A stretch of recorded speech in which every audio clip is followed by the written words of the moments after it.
Today we are going to learn Kannada alphabets, or you can say Kannada Varnamale or Kannada Aksharamale.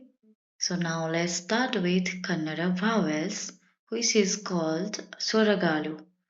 A, A, E, E, U, U, Ru, Ru, A,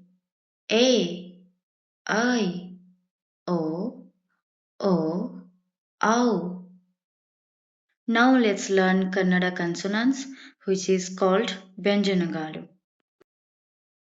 Ka, Kha, Ga, Gha, Nga, Cha, Cha, Ja, Jha, Nya, Ta, Tha, Da, Dha, Na, Ta, Tha, Da, Dha, Na, Pa, Pha, Ba, Bha, Ma, Ya, Ra, La, Ba, Sha, Sha, Sa, Ha, La, Ksha, Gya.